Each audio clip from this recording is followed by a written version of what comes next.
Hello YouTube, Reseller Mom here. Welcome to today's video. It is, I think it's March 23rd. I think it's 23. And today's video is going to be long and lengthy, but detailed. I wanted to go through, I had a few requests to do a video on how to pack things up. Just a general how to pack things up from kind of, I'd say start to finish, but it's not really start to finish, because start would be in the store scanning and finding your products. But once you get the products back to your home, your office, wherever, like how do you package them up? So I pulled a whole bunch of crud from around the office, whole bunch of packing supplies, and I'm going to go through with you some of the, and cover a lot of the basic questions on this. Now, the last part would be once you have everything packed, putting them in the box, and I will address that a little bit, but I use InventoryLab, so it's different if you go to the workflow through Amazon slightly, but the idea is kind of the same. So thank you for joining me today. I really appreciate all of my subscribers out there, and if you've not subscribed, go ahead and hit that subscribe button. I do all content on Amazon, and I try to put out several videos a week, and this is a video that's been a long time coming, so it's been in the works. Here in the office, I've kind of been pegging things around and getting some stuff ready for it for the last couple of weeks. So we're going to start diving in. Now, here's the important part. I am going to go I'm going to go over with you Amazon's policy, but also like my policies and the reasoning behind that and the decisions that go in there, because I think that's really important to know the why. Why am I doing it this particular way? Is it because I have to? Is it a shipping rule? Is it a product rule? Is it an Amazon policy rule? Is it help with customer satisfaction or ratings? Or is it just because that's what I have on hand? Sometimes, in fact, I forgot something already. Here it is. Boom. Can't get started without this is a set sticker. So let's see here. I think I'm gonna bring you all in just a bit. You don't necessarily need to see me, but I've got a table full of a whole bunch of things here. And we're just gonna randomly start doing this. I've gotta move this out of the way.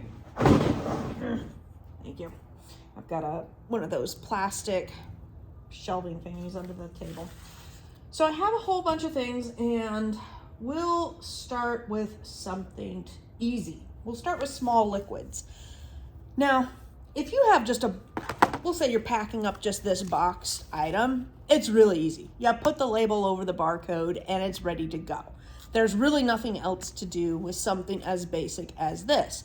Now, if this was a Funko Pop or something that was collectible, or the box might be important to the purchase, such as a collector Lego, a really expensive Q4 item, anything like that, you can put this into a bag and then put the label on the outside. The important part is label on the outside. That's the policy part, label on the outside. Cover up any labels that could be scanned. Now, here we go. This is another one that's kind of a little strange out there. If you send these into Amazon, they put them on conveyor belts and the robots read the barcodes. Barcodes are anything that's just got the lines to it, right? This is a GTIN barcode. This is an FSNKU barcode. This is your Amazon barcode. This just says this is a test, but if you were going to send this in, you would want to take a blank. I'll go ahead and we'll label it here. You're gonna want to take a blank and cover up either one. Now, which one? It doesn't matter. Try to be consistent. Whichever one's easier, whichever one you think the customer is going to be happier with, whichever one makes the most logical sense, or flip a coin. It really doesn't matter. So now I've got my FSNKU sticker on there, and I've got my blank covering up the other barcode. What happens if you don't cover up that other barcode? Good questions, I see. It could get jammed up. The machine it's running through could scan it, and it's not going to be readable because it's the wrong one. And then somebody's going to come over, somebody will get called, and they'll have to come over and they'll have to fix the issue, and they may charge you 20 cents to get it labeled correctly or fix it in the scenario. So is it the end of the world? No. Should you do it? Sure. Is it Amazon's policy? Yes. Now, I'm going to open up this, maybe get one bag. Oh, I hate it when you get all the bags. I brought this over to show you this bag. These are Amazon bread bags. These are amazing. They're like $4 for 100. They're great for all sorts of stuff. You can organize with them, you can pack with them. Now, technically, I did research this, and the millimeters thickness of this bag does not meet Amazon standards. Amazon standards, I believe, don't quote me, go look it up if you really want to know. I believe it said 1.5 mils thick, and this is 0.8 or 1.2, something like that. But it is out there on the Google. You can go Google it yourself. Can you send this bag in with product? I see it happen all the time. Should you? Probably not. Can you? Sure. You can do a lot of things with Amazon that you probably shouldn't do. I love these, not necessarily to pack Amazon products in, but I use them for my eBay products. And you can also, they work good with the heat. Oh, and it seals the bags. What's that called? Oh my gosh, you put in the thing and you press it down and it seals it. I like that for this. I will use them for a variety of different things. So they're just good to have on hand. Now, in a pinch, have I maybe packed Amazon FBA stuff in here and sent it off? Yes. When it was in a pinch. Should you? No. Now, if you have plain bags, I might have to go over here. If you have plain bags like this that don't have a warning sticker on them, get yourself a roll of these guys. These guys have warning stickers. You can also go to Amazon's policy, copy the verbiage, go into your Dymo, paste the verbiage, and print it out on your Dymo machine. I've done that too. All right, so you would just simply take one of these warnings and put your item in there. We'll pack the scissors right now. Clearly you wouldn't want to do that because you'd want to beef up those tips, and you would then I don't know, somehow wrap it. This is where you know, nobody's going to sit here and tell you how to do something. You're going to have to figure out how to wrap your own stuff. So you'd kind of wrap it the best you can, and then I like to seal it kind of with the sticker so I save on tape, so that I don't have tape and everything. And this looks terrible. This would not be the way to send it in, but can it work in a pinch? Sure. I'm going to put that to the side. I think we're done with both of those items. Okay. What I do prefer, my preference, is these guys. These are, and will state in the listing that they are the correct thickness for FBA products. They have the warning already on there, so you're compliant. And really, nobody's going to be, I think it's silly, but we won't rant on that today. They also have these little pull aparts, so they're self-seal. These are called self-seal with warning label, with warning on them, poly bags. These are called clear poly bags. These are called, it's not opulent, opaque. The O word, opaque poly bags.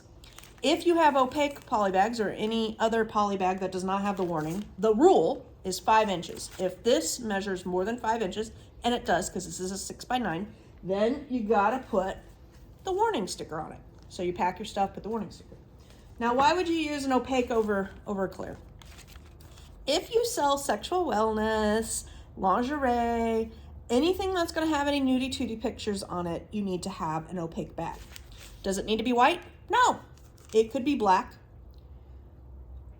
I suppose it could be colored, but my thing is, why would you pay extra to send in anything more expensive unless if it goes along with your brand or some sort of something that is your preference. I choose to get just white because then I can use them for all my eBay stuff, all my Amazon stuff, and I have a standardized white bags, and I keep on hand at all times 6'9", 9/12s, 12/15s, and 24/24. So 24 by 24, big old ones will fit the large squishmallows and be good for shipping out for Q4, and or any other large.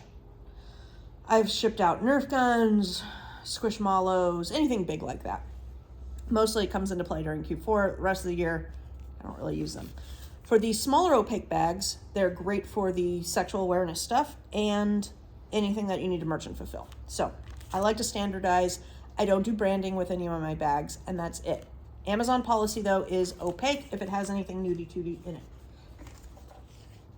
Can you use it if not? No, you're supposed to use clear. Clear bags if not. I don't think there's ever been a time where they've I don't know if they do anything. If you were sending in, all of a sudden you weren't sending in clear, you were sending in the opaque, but the clear are cheaper. So from a production standpoint, you want to go cheaper. Now, all my bags run me between 6 to, I think my most expensive poly bag is like 12 cents, maybe 15 cents a piece. And the opaques run a little bit more. I don't have all the prices memorized off the top of my head. And of course, shop around, get the best deal.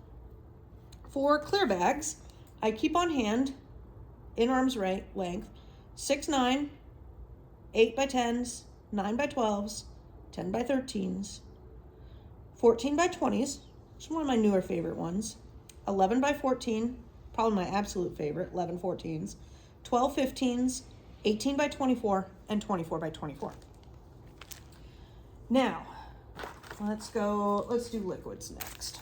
We got a lot here. We can play around for a lot. Liquids. The Amazon policy is that all liquidish thingies, I know that's a technical term right there, need to have 2 seals. Usually the manufacturer has 1 seal. So this is sealed, this is not. The other seal can be your poly bag. If your item leaks all over your stuff in your shipment, they will throw it out and you eat the cost. So the other thing is if these ship out to the customer and they arrive a hot mess, you're gonna have returns, reviews, negative feedback, etc.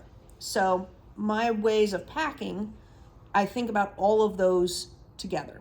I also think about, is it gonna go into a poly mailer? Is it hazard? Is it this? Is it that? And kind of make the best shipping decision while keeping my costs in mind as well. Because, you could go overboard and then all of a sudden you've eaten all your profits by doing things. So, for wrapping these guys up, you can straight up stick this in a bag. That'd be the cheapest, easiest way. I probably wouldn't cover up that barcode. I would have it go into the bag and position it where the wording covers up the barcode. That's my favorite because it's cheap and easy. I'm very cheap and easy. If you don't have a proper sized bag, you can use a bigger bag. The policy is if there's over 3 inches of unused bag, you need to tape it. So in this case, if I just sealed it like that, I would then need to go and perhaps fold it up like that and then tape it.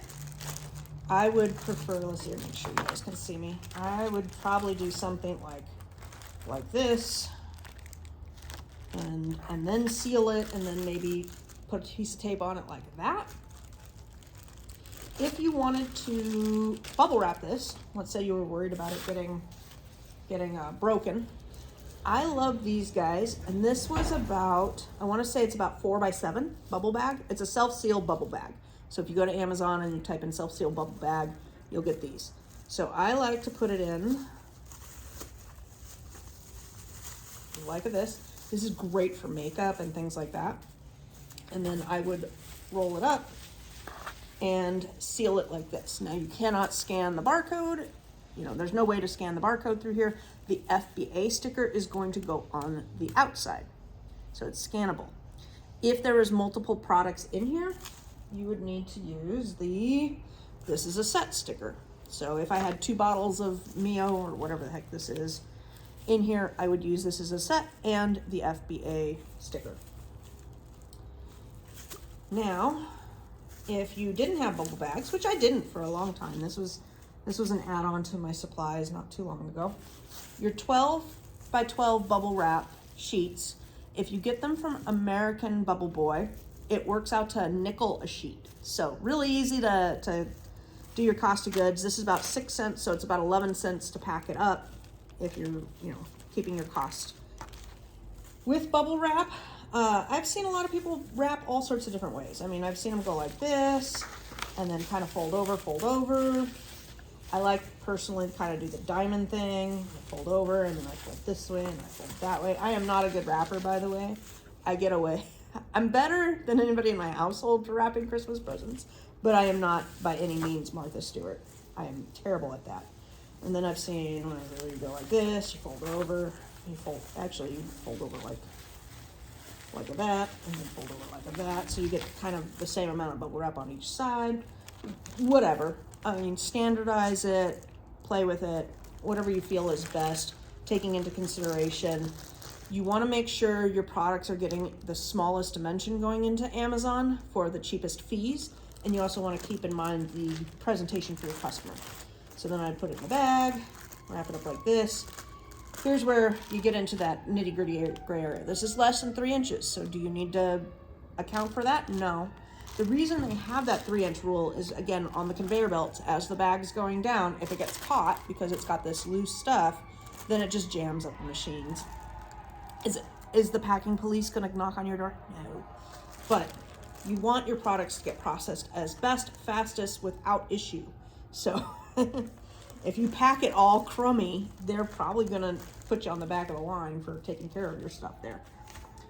That's why I'm always nice to people out in public too, especially the people that take my packages and help me out, man. You piss them off, you piss your UPS guy off, it'll be terrible. All right, now let's pretend we have 2 items. And now we want to pack them together.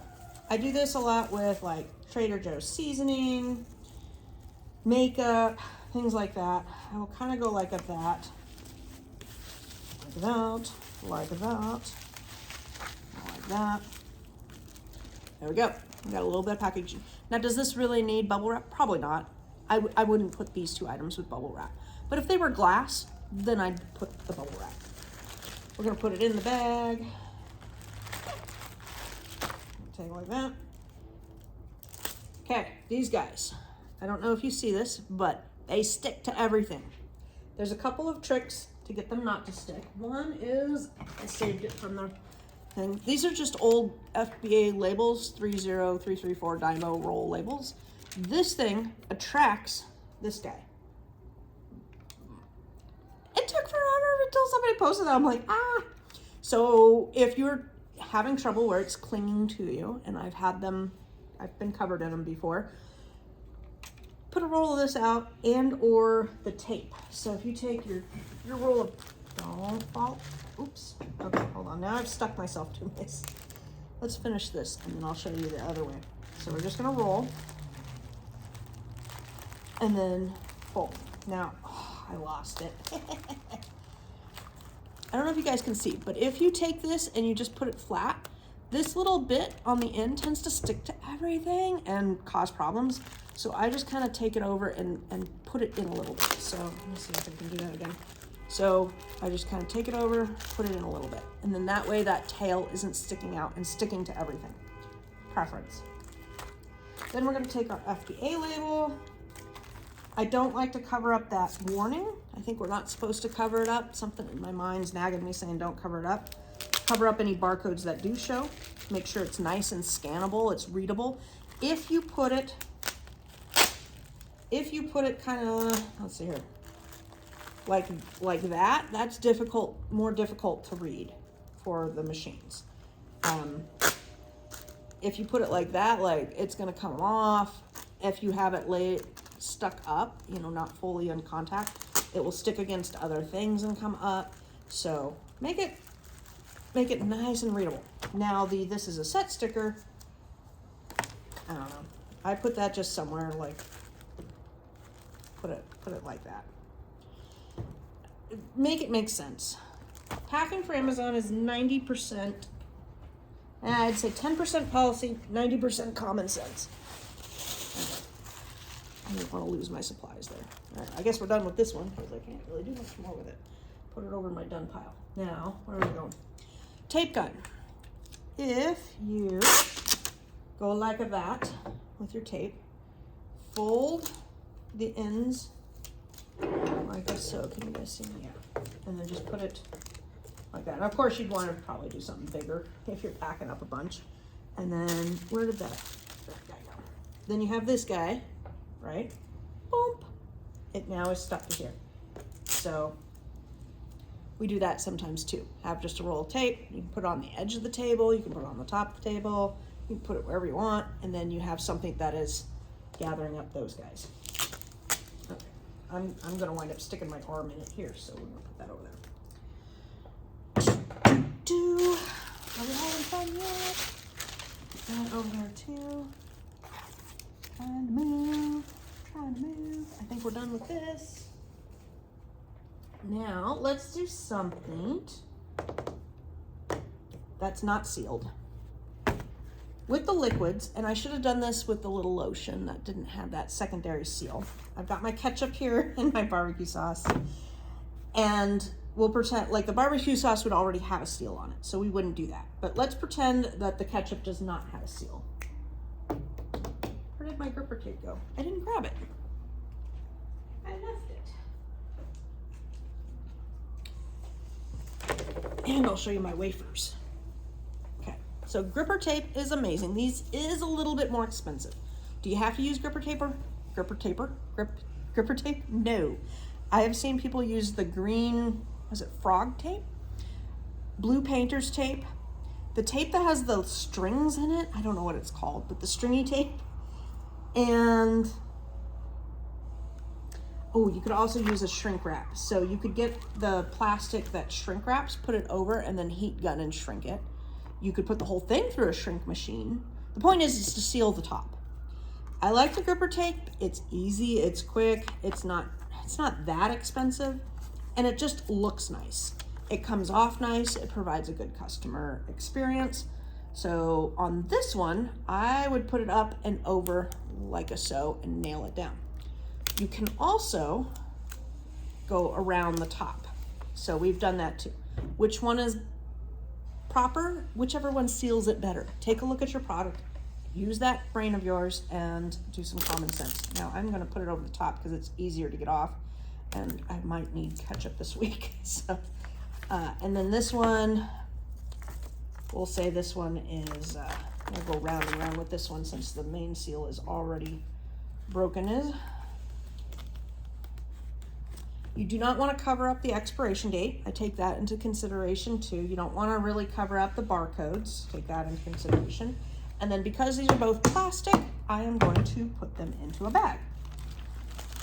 And again, I will put them so that the barcodes are facing each other, so I don't have to do any other barcode cover up. And this is one where, where'd my thing go? Way over there. I'm gonna put it in, tuck it a little bit, just like that. And you can see there's a little extra there. Can you send it in? Sure. If it was kind of floppy tacos like this, I would probably take my tape and seal it. So tape go. Do you have to? No. Sometimes it's worth it, sometimes it's not. So now I've got it taped together. We're good. We're gonna put, this is a set, somewhere like that. And then where's my FBA labels? And if you print out on InventoryLab, you can put the expiration date on here. If you don't have that, you're supposed to put another label on here with the expiration date. They used to have a policy on the font size, and they do not have a policy on the font size anymore. So just make it so it's nice and easy for them to type. All right, so now we've got this. Now let's pretend they're glass. Let's say they were glass. We would need a box. Actually, we'll just do a glass item because I didn't bring a box over. That's big enough for them. We'll do my yogurt here, my wee yogurt. These are so good if you guys are into yogurts. We need a box because this is glass. We need a box, we need bubble wrap. You can buy boxes that are flat lid like this. We call them pizza boxes, or at least Tina and I call them pizza boxes. I can't fold these. I thought I'd get these for 4x4x4s because they were nice, and I'm like, oh, they're cheaper and they stack nicer and they take up less room, and yeah, I can't fold these. So after 5 minutes of trying to put a box together, I was like, screw these. We're going back to squares. Put that over there because I'm certainly not going to fold boxes in front of you guys. Oh my gosh, if you want to see a comedy show. This is an 864 box. My favorite boxes are, I like the 444s for sure. 555, 666, 864, 854 will fit in the padded flat rate mailer. So if you do eBay or do a lot of priority mailing, you may want to stick with the 854s because they will fit in that box. And I also like 1296s for larger items. But I have a bunch of boxes. I'm just telling you some of my favorites. On these boxes, I do 1 line of tape. I have a 2-inch tape gun and I have a 3-inch tape gun, and there is tape that's quiet. I don't feel the tape's very quiet still, but if you have children that are sleeping, you may want to look into quiet tape. My next step in my business is to get the gooey tape, the tape with the water and the glue, but I really just don't, I don't know. I don't want to. Okay, so we've got a box. It's a huge box, definitely too big for my wee stuff. But we need to talk about this here. Do you use tissue paper? Do you use, where's my other bowl? Oh, I used the bubble wrap. Tissue paper, bubble wrap, then bag, then bubble wrap. Doesn't matter. I don't know. My preference is to bubble wrap and then bag it, because I feel that if this broke, I would rather have it break inside the bubble wrap that's in the bag than just be in a bag and then have it surrounded by bubble wrap in case of the glass cuts and stuff.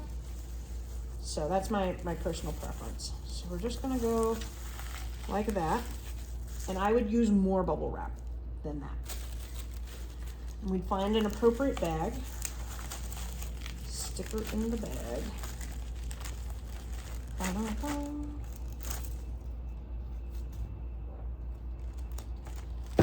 Seal the bag. Then for the box, I fluctuate between, this was nicer, I ripped it trying to get ready for this video, but it's about this big. I don't remember what it was, 20 by 20? No, it looks smaller than that. But you can use white tissue paper, you can use bubble wrap, you can use air pillows. You can't use printed newspaper. Really, don't send printed newspaper with anything.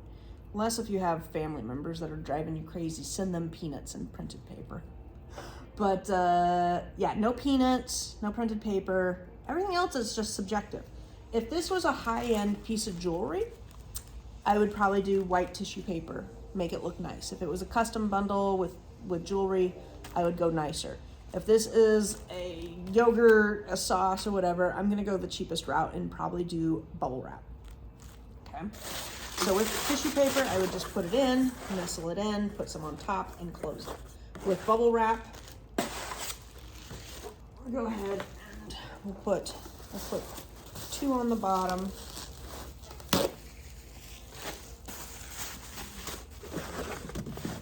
Couple on the bottom. I do this like jams, sauces, anything like that. You're gonna wanna just have it get to the customer and not break. Amazon most likely is gonna put the shipping label on this box and send it out. So it really needs to be packaged well. It's gotta be thrown around. All right, I'd probably put a little bit more in there, but you guys get the idea. Then we're gonna tape it up. And go like that. Then on the outside, we've got to put our FBA label and our "This is a set" sticker. This is back to my preference. Can you put the label anywhere on here like a Savage? Yeah, nobody was gonna care. I prefer to just kind of have it nice and neat. I think presentation may not be the end of the world, but it doesn't hurt. And that's my preference. So say somebody gets this box and they see that it's nicely labeled and it's nice and neat and it's tidy and it's presented well. They feel like they're getting a present and a nice gift. Say it's all packaged savagely and it looks like a hot mess. If they're already having a crappy day, and to get that and then be like, oh, this person just didn't really care about my product and they sent me something crappy, you're opening them yourself up to aggravate them more, to go into more negative feedback and negative complaints and everything. Because if you start down that line of, oh, look how bad they packed this, look how bad it's shipped, look at this, and they're already in a crappy mood, they're more likely to complain and go down and take it out on you. We've all seen the videos where the poor customer service person is being reamed for something minute, and that's because the day has built up and they just, is it right? No. But that's how I feel. That's my personal preference. So we've got those 2 things on there, and I have started doing this. I have started adding ready to ship on boxes that I want to be shipped out. Now, this doesn't really make too much sense. Like that. whenever I'm doing these types of labels, if they don't fit, like, let me take this off. If you did it like this little bit's never going to stay down. It's just too much. I mean, too little. So you want to have enough that's going to stick to the second half of the box and then squish it down. I don't know if putting the ready to ship will help it not go out with them just putting the shipping label on top. They've been getting really brazen. They have been just putting the shipping label on frickin' anything and shipping it out lately. And then this is ready to go. Okay? Let's see here. We're going to put this over here. If your item, we had a question the other day, if your item has a clearance sticker, residue, something going on with it, you need to clean it up and get it to brand new. And really you should be sourcing brand new items, but we've all had something where there's a clearance sticker on it or whatnot. Keep some cleaning products on hand. This is my favorite to remove sticker residue. IPA or isopropyl alcohol is good for a lot of other things in life. Alcohol is good for a lot of things, let me tell you. Lighter fluid is great to remove residue. I also keep Goo Gone, but Goo Gone has a residue, you know, after you get the gooey stuff off. And I will wipe that off with the alcohol and or my favorite is, I don't have it here, but spray away glass cleaner. I like that. And then before I start working in any area, you know, after you clean up, you know, after a shipment is done, I clean down the tables, and I absolutely love the honeysuckle scent Myers. This is not a disinfectant, so if you're looking for a disinfectant spray, get something else. This just kind of cleans the dirt up. I get a lot of wholesale items in, and those boxes from them and regular post, they just come in so dirty. And you don't want to be putting food products or anything else and have it be dirty going into the packaging. All right. Let's see here. Process of elimination. These guys are called wafers. Let's see if I can get one off. I can never see them. Kind of got a feel for it here. This is my, I want to say 1.25 inch wafer. Can you all see that? So say you had, I don't know, Funko Pop, something else, and the little wafer came off. You just can peel that off and put a new wafer on. These come in handy on all sorts of things. And now I need to put this on. Put it over here in the trash. I keep this size and one other size on hand. It's a smaller circle. I also keep, I've done underwears and ladies swimsuit and stuff in the past, shapewear, ladies wear, whatever you want to call it. And the underwear liners, I have a pile of those too. And I also have a gun that will re-tag clothing as well, because sometimes we've all taken a tag off we shouldn't have before. And those guns are cheap. They've saved my butt a lot of times. It was well worth, I think it was $10. This is one of my favorite boxes from UPS. These are free. These are called medium security boxes. If you go to the UPS, your site, go to shipping, supplies, all the way at the bottom, it's going to say medium security box. And it has a picture, not of a brown box, but I'm telling you, you get a plain brown box. The description says plain brown box. This is about the extent of me putting a box together. And even these ones, I sometimes struggle. Maybe always struggle. On boxes that are like this, and even this one, you know how you fold it up and then it's going to have a little tab? I have debated between taping this and not taping this. I think it's dealer's choice. If it's an expensive item, I will tape it up, make it extra secure. If I'm doing a merchant fulfilled item, I will sometimes put the tape on to secure it. If I'm doing just cheap items to FBA, probably not going to tape it. Again, there's no right or wrong to that answer. And I guess that's kind of the point of my video, is there's a lot to go into packing. Is it right? Is it wrong? I overpack. I definitely overpack, but I have really good feedback and really low return rates.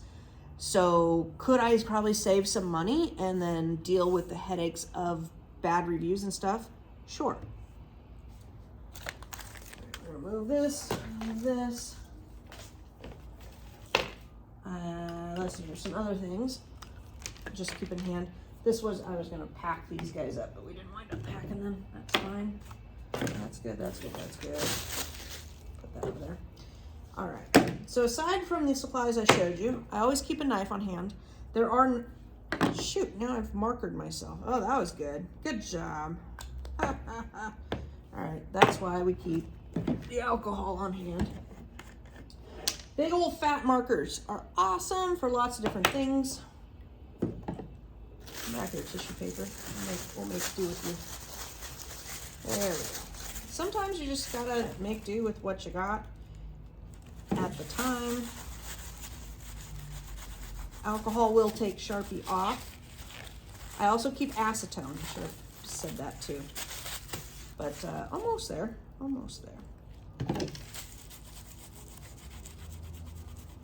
Acetone, alcohol, Goo Gone, spray away, regular just cleaner, disinfectant, all of those things can be very good. Oh, now it smells really good. All right, so keep a big old marker. This is great to reuse boxes and mark out the old, you know, if you get a shipping label or something, to mark it off. You want to mark off any barcode, any shipping label, anything that could be confused by the powers that be, mark it out with a black marker. A knife, you don't have to have a mermaid knife, but you can have a safety knife. If you have little kids or younger people that work with you, or employees that are just terrible at knifing, get the safety knives. I just use these cheap knives that are fun. I like the different designs and stuff, so that's my choice. Measuring tape. This is great to measure your boxes for FBA.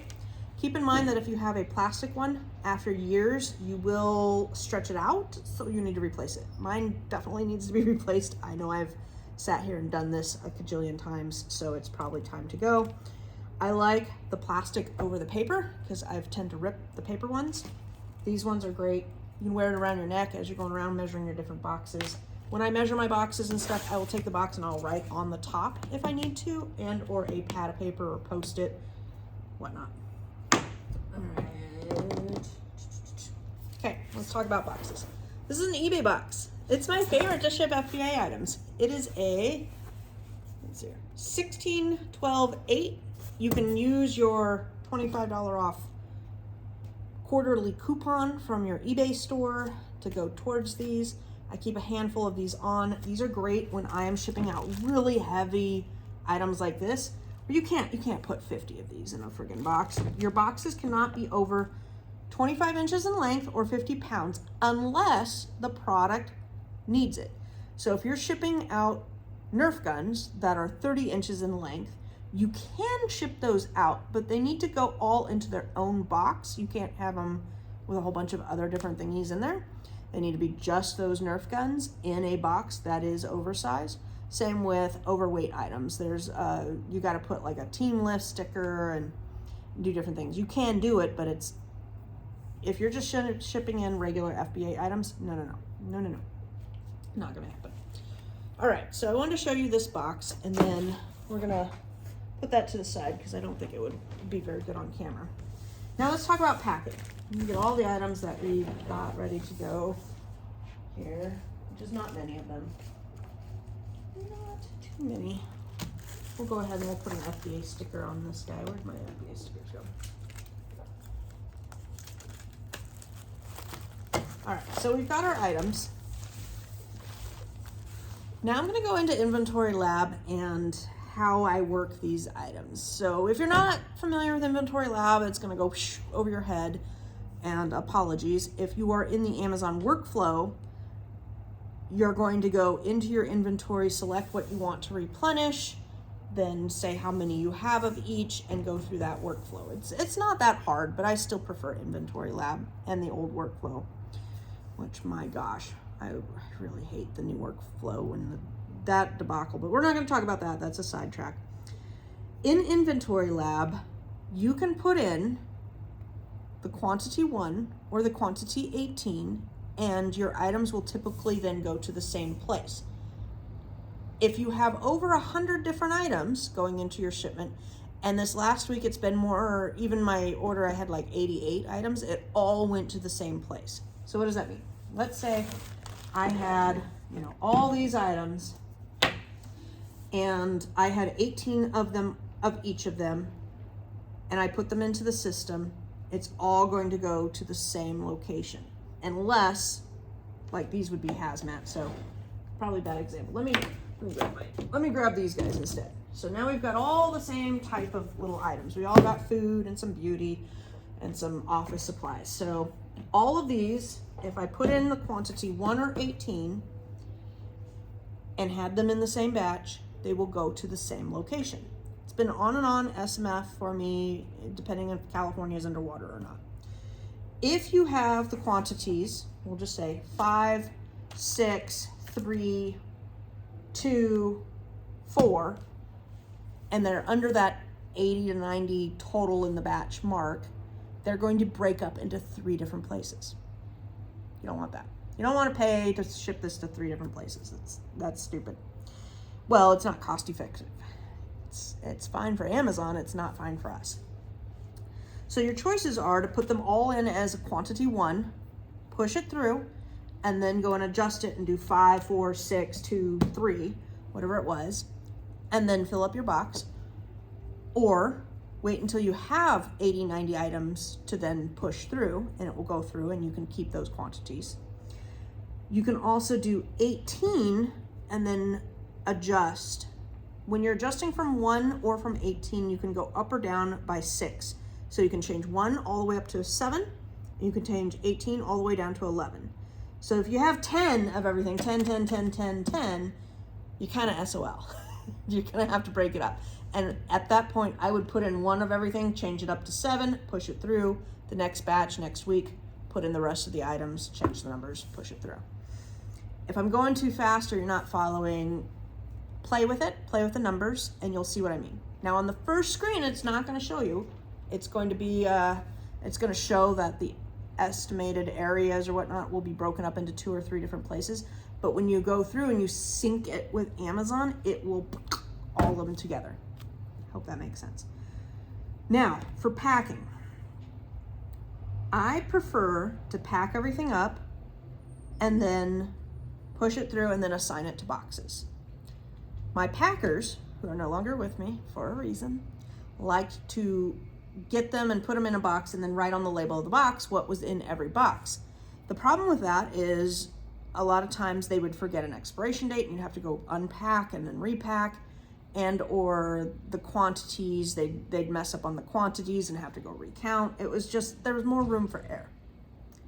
So with my items, I like to get them all packed, put them out, put them in a basket. I use laundry baskets, boxes, tables, wherever. Get your items packed out. A lot of times I'll put them in a bag. You know, if I'm packing these, I'm just gonna put them into a reusable bag. Boop, boop, boop. If I'm doing these, I'll probably just leave them on the table and or put them in a laundry hamper or box. So get them all packed up, push it through, see where you're going. Now you get your box. You get your box and you get a scanner. Scanners, wireless, are 20, 30 bucks, well worth it. So I go over to InventoryLab and I say, I'm starting box 1. I go find a box. I try to reuse where I can. Totally okay to reuse boxes on a couple conditions. 1 is you mark out any barcodes. 2, you need to fully remove. You cannot black these out. Fully remove anything that has anything to do with alcohol and or hazardous and or batteries. So if it has a lithium ion red, it's a very predominant, has batteries with a red around it. You've got to take those off. You cannot mark it out and they'll get rejected. It's a bad rejection. They act like you really did something really horrible in life too. I'm like, geez, I just forgot a label. Don't mess with the post people. So reuse where you can. So I go grab a box and I kind of eyeball my items and be like, okay, well, this looks like my eBay box right there. I'm gonna get my eBay box and then I'm gonna get my scanner. I'm literally gonna go to my computer and say start to scan to pack, and boop, and you'll get 2 noises. You'll get a good noise or a bad noise. Try both when you're starting. The other thing is when you start your scan gun, it always you have to trigger it to wake it up because it goes into sleep mode. So always scan the door, floor or something to wake it up, then start your scanning so that you don't accidentally or think you scanned something and you didn't. Just little side note there. So going to scan and listen for that good noise and or bad noise. So scan the box, and I'm gonna scan by the biggest item first. So I'm gonna scan put in the box. Scan, put in the box. Scan, put in the box. Scan, put in the box. Scan, scan, put in the box. And I really like it because you don't have to count either. Say you have 12 of something, you just sit there and you scan and you pack, scan and pack, put a little Tetris there. And if you go over, then it's gonna go want want. It's not a want want sound, but it is a bad, you'll notice it. It's a bad sound. So then that way you know that your inventory you have does not match up with InventoryLab. So you can either go and add one to your batch or set that item aside for a later batch. And that way you have accuracy going into your shipments. All right, once everything's in the box, we've got it all packed up. And when I'm going into the box, I'm gonna put the heavy items on the bottom, the lighter items on the top.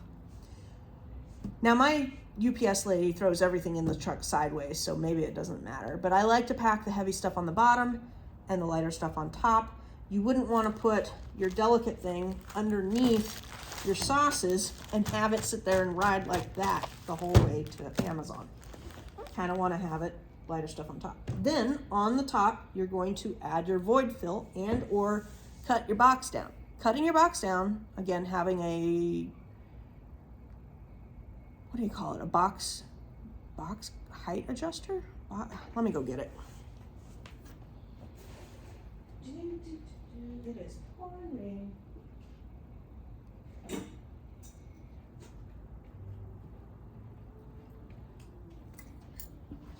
These guys. So very easy to use. This goes over the lip of your box. This is a little kind of like a pizza cutter. I don't know, it's sharp too. And then you go around the box and you perforate. And then you perforate, and then it will fold down. So box resizer. Words after lunch. So bring your box size down and or have enough void fill to go on top. So I wouldn't use bubble wrap. I have a new air bubble machine and I've got a whole bunch of void fill. And you're gonna I put a packing slip in. You don't have to though. Current law, Amazon law is you do not have to have packing slips. I put a packing slip in all my FBA boxes. I have never put a packing slip in with a merchant fulfilled order. That's what I do. Okay, you're gonna put your packing slip in, you're gonna put your bubble wrap in, and then you're going to tape it up. Then you're going to put your FBA and your UPS sticker on the outside on the side. With your boxes, Amazon used to say on the thing to put it on the top, and now they're saying to put it on the side. And that's because when boxes are stacked up, the UPS people have to move the boxes to scan the codes, and they're trying to reduce the back strain of moving and doing that. So if they have it on the side, they can just literally go scan, and reduce the strain on their back. So I'm all for reducing strain on the back. I think ergonomic practices and all of that is really good to be in the workforce. Okay, so now that you've got your label on it, you've got there's two labels, your FBA label and your UPS label. Your UPS label basically is your UPS tracking. It tells UPS you've paid for the label and everything. The FBA sticker is for the FBA facility that denotes that, oh, Lucy sent us this box and it should have 2 Gatorades, some barbecue sauce, and some yogurt in there. And this is Lucy's stuff. And box 1 should have this, box 2 should have that, and box 3 should have something else. And the reason I do the packing list is as Amazon has waffled many times on whether you need to have a packing slip or not. And so I just put one in because I'm just so tired. I don't want to keep up with that rule anymore. All right, so Amazon's going to get your box, scan everything in. If there's any discrepancies, that will show up on your front page. If you sent in something overweight, if you sent in something oversized, if you sent in the wrong quantity, you'll get a little ding. It will be on your front dashboard. You have to go in and acknowledge. Easy to do, not a big deal. Now, for getting your box to Amazon, a couple different ways you can do it. One, you can go through your UPS account and pay for a pickup. It's like $10 to $17, way too expensive for me. you can go drop them off at the UPS store. That's free. They usually have a spot where they want you to go drop it off. And sometimes that works out in your schedule, and then it's easy to go drop it off at your UPS store. The UPS store people do not make much money off of this, so it kind of inconveniences them. I had a long talk with my UPS guy, and I said, you know, if it matters to you, and it doesn't really matter to me, I'll just have them pick it up because it saves me time and money. If you go to pirateship.com, Pirate Ship, they're all about the pirates. I love that. And then you gotta say "arr, matey." For $4, sometimes it's $3.80, sometimes it's $4, they will come and pick up. You just sign into your Pirate Ship account. It's like the button in the middle on the front page. You say schedule a pickup. You do not have to buy your shipping through Pirate Ship. You could just schedule a pickup through Pirate Ship. And you hit schedule a pickup. You can either do USPS, so that's good to know if you do a lot of UPS or USPS items, and or UPS. The USPS is free, and it's easier than using the post site. The post site is always, I don't know, it's easier to use Pirate Ship. For UPS, you'll put in where you're gonna pick it up and what you're gonna do, and then they're gonna ask for how many boxes and what's the weight.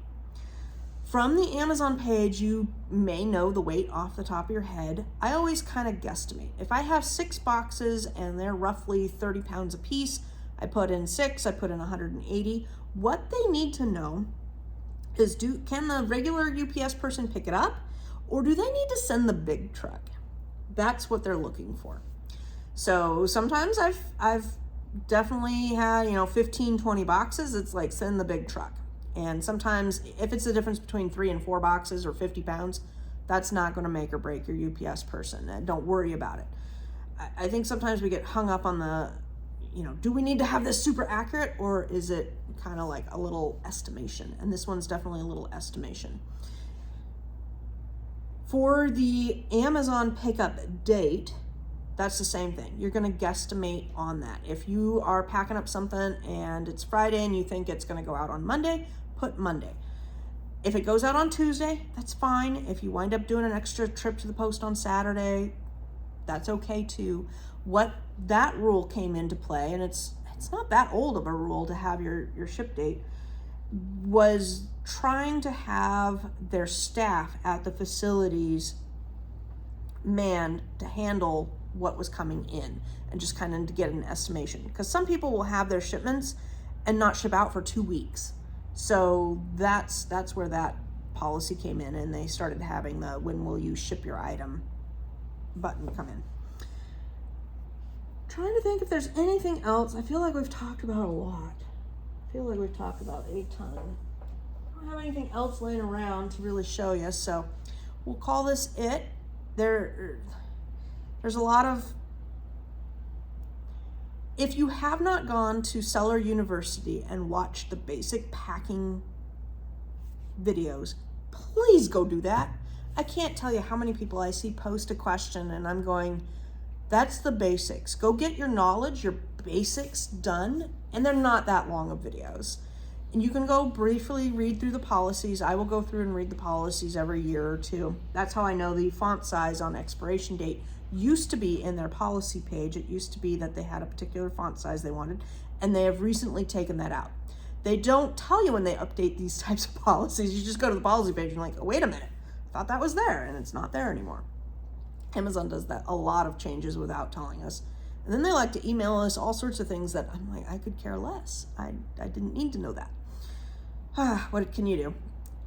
But go read the policies. If you are just starting to pack glassware, go read what the policy on glass is. It is, anything you wrap has to be good enough to survive a 3-foot drop. So 3 foot is about waist high for me. And if I were to drop it this way, this way, this way, this way, it's like every point from 3 foot up has to survive a 3-foot drop test. That's what the 3-foot drop test is. So when you're looking at your packaging and you're going, should I do more bubble wrap or not? Think about it like that. Is it going to survive a fall? Because it will fall. It will get jingled around. And do you want to deal with the consequences of that? If you're packing something that's liquid and it's going to spill all over, you know, $100 Nike shoes, and they're just going to chuck those Nike shoes, is the extra bubble wrap worth it? Yes. Yes, it is. If you are packaging things up and it's a $2 item and you don't, you know, the extra packaging and effort to go into it isn't worth that $2 margin, then that's your call. It's your business. It's your business. At the end of the day, you've got to do what's right for you and what gets you, what helps you along the best. I like to, my KPIs, one of them is my feedback and returns. I analyze my returns, and I like to have my feedback and my returns on the lower side because I hate dealing with upset customers and broken and crummy things. And as a customer, I don't like to receive things broken either. So I like to make sure my stuff is packed well. Does that cost me a little bit extra? Probably. Is it worth it? To me, it is. You decide, you. All right, guys. If you have any comments or questions, go ahead and leave them down below. If you have any specific questions, we will go over them usually in our Friday Live. So make sure you're catching us on our Friday Live. And if anybody's interested in bundles, our bundle course is fully functional and going. It is it's in the link down below. The price of it will be going up. We will be raising the rates on that. I don't know what date we will be raising the rates off the top of my head, but they will be going up.